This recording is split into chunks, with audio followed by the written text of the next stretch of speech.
नमस्कार और हर पल हिंदी न्यूज़ पॉडकास्ट में आपका स्वागत है। आज 6 अगस्त 2025 की सभी प्रमुख और विस्तृत खबरें लेकर हम हाजिर हैं।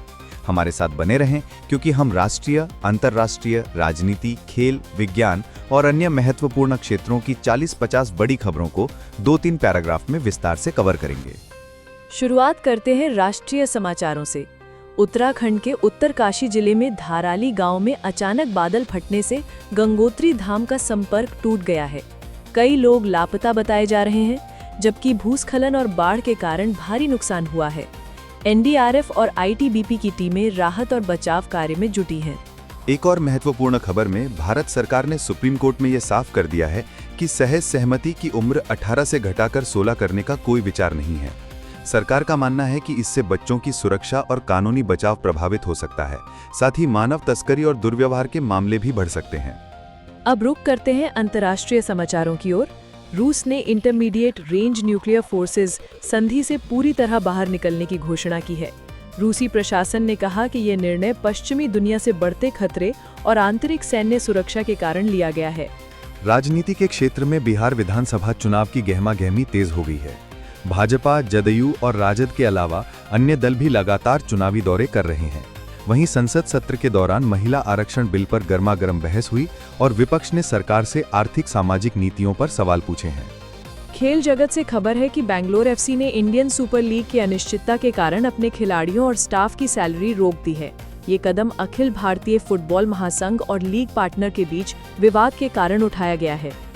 विज्ञान और प्रौद्योगिकी के क्षेत्र में कनाडा के यूकॉन क्षेत्र में वैज्ञानिकों ने एक पुरानी टिनकिना फॉल्ट को फिर से खोजा है, जो 7.5 तीव्रता तक के भूकंप ला सकती है। एक और खोज में वैज्ञानिकों ने हमारे पेट और दिमाग के बीच एक नई न्यूरोबायोटिक सेंस प्रणाली का पता लगाया है, जो भूख और मूड को प्रभावित करती है। कारोबार की दुनिया में भारतीय शेयर बाजार का ट्रेंड मिला जुला रहा। एफएमसीजी, आईटी और फार्मा क्षेत्र में गिरावट देखी गई, जबकि एशियन पेंट्स और एचडीएफसी लाइफ जैसी कंपनियों के शेयर उछले।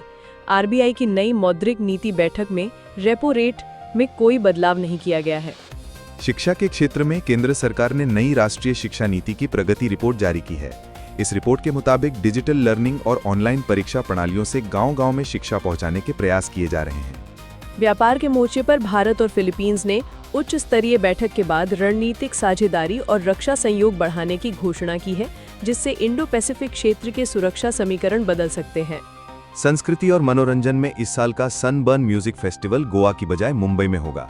ये फैसला व्यापारिक और कानूनी कारणों से लिया गया है। अंत में पर्यावरण पर ध्यान देते हैं। भारतीय मौसम विभाग में अगले 72 घंटों में पूर्वी उत्तर प्रदेश, बिहार और बंगाल में भारी बारिश का रेड अलर्ट जारी किया है। आज की सभी खबरें मनी कंट्रोल, इकोनॉमिक टाइम्स, जागरण जोश, इंडियन एक्सप्रेस और साइंस डेली जैसे विश्वसनीय स्रोतों पर आधारित हैं।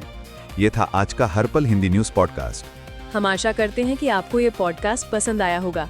कृपया लाइक, शेयर और सब्सक्राइब करें और अपनी राय हमें कमेंट बॉक्स में जरूर बताएं। मिलते हैं अगली बार नई खबरों के साथ। नमस्कार।